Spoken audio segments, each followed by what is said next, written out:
Bietene juin kalo kilifolo san ba fila ani mugan ale ni wɔɔrɔ aw ye aw bisimila aw ka bamanankan kunnafoniya walawalali kɛnɛ kɔnɔna na bakɔrɔba minnu bɛ yen nɔ ni o bɛna walawala ka o da aw tulo kan ka kɛ ni bi dunya ye o la kumaba dɔw filɛ fɛn min kɔni an ka duguma kalan ale kɔni ɲɔgɔndan baara minnu ni olu bɛ kɛ san laban na olu min donna bi tɛnɛ ni an ko o ma ko dɛfu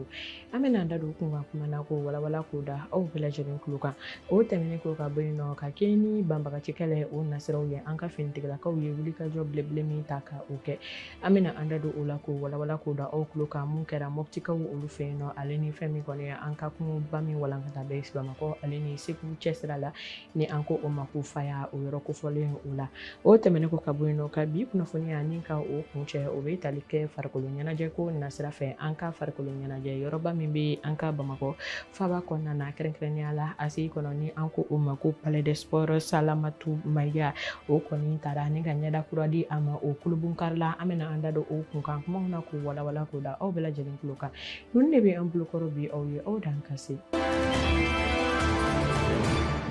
kalanko o nasiraw fɛ san kuncɛli ɲɔgɔndan baara min ni o bɛ kɛ an ka duguma kalanden maaw olu fɛ ni o ye kilasi 9nan ye ni an ko o ma ko dɛfu ni olu bɛ u labɛn ka taa an ka camancɛ kalansow la ni an ko o ma ko lycée ka yira k'a fɔ ko o ɲɔgɔndan o nun donna bi ka kɛ ni an ka minisiri min ka baara bɛnnen don kalanko sabatili ma anw fɛ yan nɔ Mali kɔnɔna na ni ale ka yamaruya ye sɔgɔmada joona in na kɛrɛnkɛrɛnnenya la lakɔliso min bɛ yen nɔ ni an ko o ma ko Mamadu Konate yen yɔrɔ kofɔlen na minisiri ye ale kɔni kun bɛ yen min kɛra sababu ye ka an ka fɛn min kɔni ɲɔgɔndan ale kɔni sɛbɛn siraw ni ka o kɔni na baarafɔlɔw ka o dayɛlɛ k'a fɔ ko nin ɲinan ɲɔgɔndan ko o bɛ ka ta ka kɛ lakɔliden maa ba 300 ale ni 33 maa 400 ale ni 44 ale ni 4 Mali fantan ale ni 4 bɛɛ lajɛlen ni ɲɔgɔn cɛ ka yira k'a fɔ ko o nasiraw fɛ fɛn min kɔni an ka kalanko minisiri ye ale kɔni ye kuma kɛ min na ni a ye hakilisigi kuma ka o ta ka o fɔ k'a fɔ ko fɛɛrɛ bɛɛ lajɛlen tɛ tigɛlen don ka o bila sen kan walasa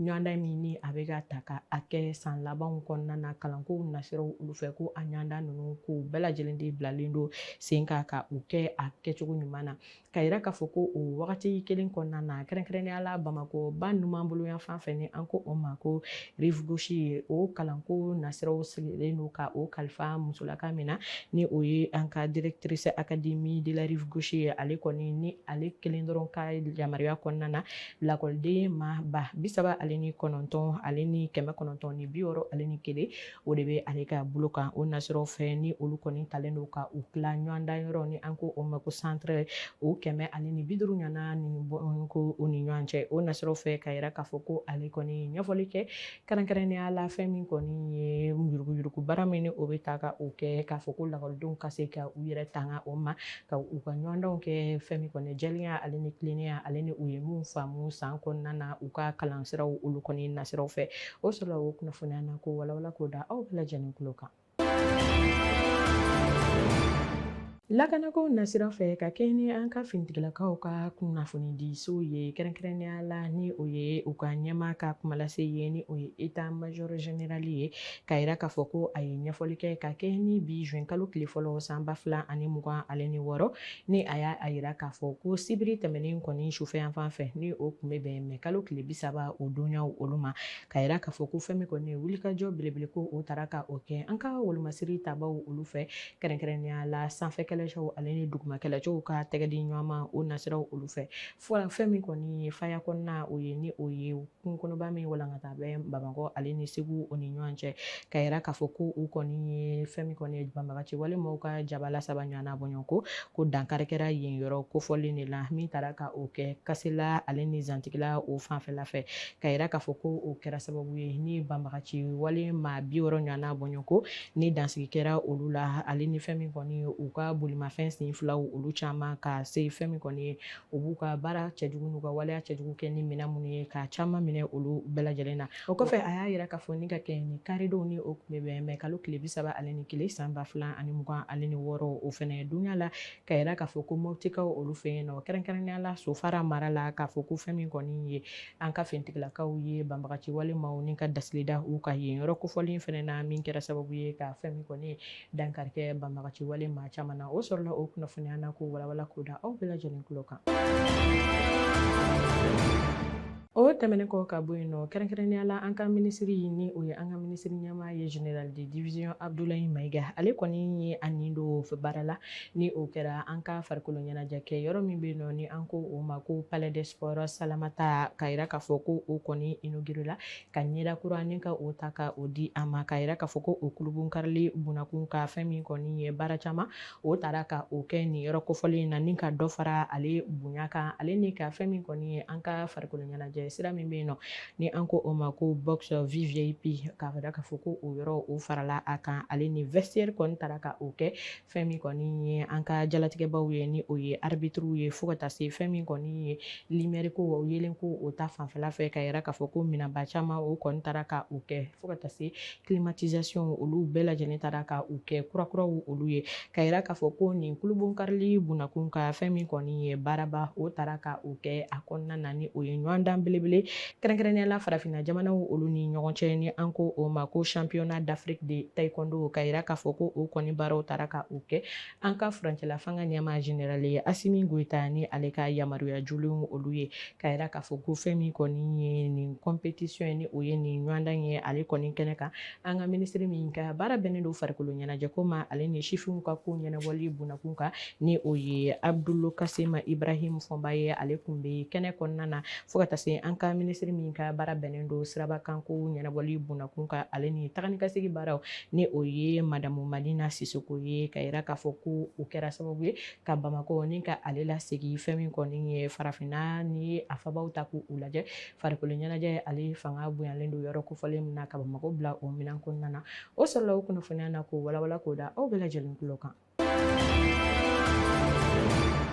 Halisa an bɛ to farikolo ɲɛnajɛ ko o nasiraw olu fɛ ka yira k'a fɔ ko Coupe du Mali ni o ye Mali dolancila ɲɔgɔndanw olu kɔni baaraw taara ka o kɛ kɛrɛnkɛrɛnnenya la o kuncɛli baaraw o taara ka o kɛ Joliba AS ale ni FC Jara maaw olu ni ɲɔgɔn cɛ an ka dolanciso min bɛ yen nɔ ni an ko o ma ko stade Mamadu Konate ka yira k'a fɔ ko Joliba AS ale ni FC Jara olu y'u kɔ da ɲɔgɔn kɔ la ni fɛn min kɔni ye Joliba AS maaw wulila ka u jɔ ni jɔnjɔn belebeleba ye fila ale ni Kanakolon ka taa Joliba AS ale kɔni kanu na o nasiraw fɛ ka yira k'a fɔ ko fɛn min kɔni ye jɔnjɔn belebele o taara ka o di fɛn min kɔni ye bilenmanw ma ka sababuya kɛ ko ɲina ɲɔgɔndan hukumu kɔnɔna na Mali fantan ale ni naani bɛɛ lajɛlen na ko Joliba maaw ko olu de kɔni sera bɛɛ lajɛlen na dolanciko nasiraw olu fɛ a ka yira k'a fɔ ko an ka minisiri ɲɛmaa ni o ye général de division Abdoulaye Maiga ale de kun bɛ yen yɔrɔ kofɔlen na ka kɛ ni an ka furancɛla fanga ɲɛmaa général ye Asimi Goita ale ka yamaruya jolenw olu ye a ye foli kɛrɛnkɛrɛnnen ta ka o kɛ fɛn min kɔni ye ɲɔgɔndan baara dolanciko nasiraw fɛ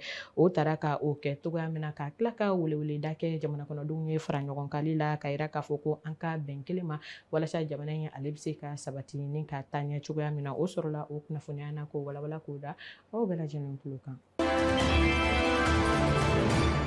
Halisa an bɛ to farikolo ɲɛnajɛ ko nasiraw olu fɛ kunnafoniya min ni o bɛ taa k'a sɔrɔ o yɔrɔ kofɔlen na o de bɛ tali kɛ fɛn min kɔni ye Ernest ye ale kɔni ɲɛmaaba ni o ye monsieur Malamine Kone ale ye kuma min ta ni ka o lase an ka fɛn min kɔni ye dolanci ɲɛmaa maaw olu ma ka kɛ ni Mali dolanciko ale bɛ se ka i bɔ a yɛrɛ la cogoya min na ni o ye maa ye Ernest ɲɛmaa Malamine Kone ni fɛn min kɔni ye tɛgɛdi ɲɔgɔnma bɛ ale ni Mali dolanciko nasiraw olu maaw ni ɲɔgɔn cɛ kabini san 20 ale ni 5 fo ka na se sisan bɔɲɔgɔnko ma ka yira k'a fɔ ko fɛn min kɔni ye o bɛɛ lajɛlen na san 5 laban in kɔni na ko ani ale de kɔni ye maa ye an ka dege karamɔgɔw ka sarako nasiraw fɛ ni a kun bɛ o ɲɛnabɔ dogo la san 5 laban in o kɔni kɔnɔna na ka yira k'a fɔ ko a kɔni ye ɲɛfɔli kɛ k'a fɔ fɛn min kɔni ye baarasira min bɛ ale ni an ka farikolo ɲɛnajɛ ɲɛmaa maaw olu ni ɲɔgɔn cɛ ni an ko o ma ko contrat ko a ye laɲini kɛ laɲini min na ni a ko ka résiliation a lamɛnya bolo ni ka o ta ka kɛ o la ka taa san 2028